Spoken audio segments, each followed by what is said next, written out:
Hey, what's up mga ka-bowlers, maligayang pagbabalik sa aking channel. Halina't pag-usapan natin ang balitang GSW Big 3 mabubuwag na, at ang balitang James Harden to Lakers trade umiinit. Tara na't pag-usapan natin yan dito sa Basketball Hot Shots.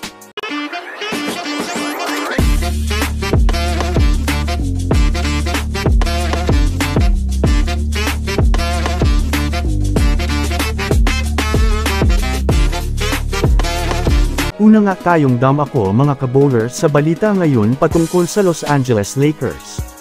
Alam naman nga po natin na hindi naman nga po gaano kalakas ang impact ng mga talo ng Lakers ngayon.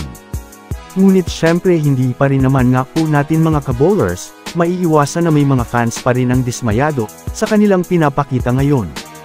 Maari na naman nga pong maulit ang nakaraan na kung sakaling hindi na naman nga po, gumana at maging pangit na naman ang kalalabasan ng kanilang nabuong line-up, ay automatic na magre-rebuild na naman nga ito.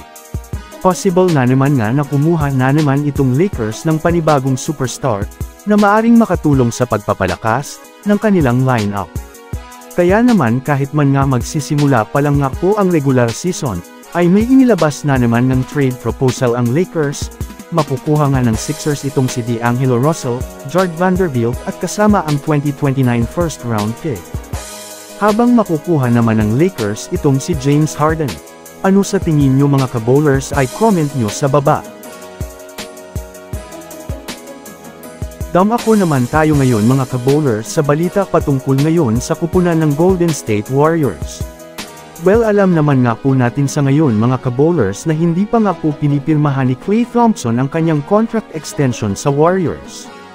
Kaya nanganganib nga mga ka-bowlers na mapunta itong si Klay Thompson sa free agency.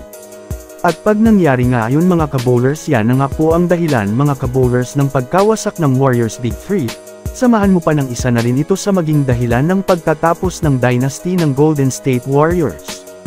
Alam naman nga po natin na pag hindi nga po kumpleto ang kanilang trio ay napakahina nga po ng kanilang team, dahil na rin halos sila nga pong tatlo mga ka-bowlers ang nagdadala ng rotation at malaking impact sa Warriors. Wala pa nga po saan gayon inilalaban ang eksaktong balita patungkol sa contract extension nitong si Klay Thompson.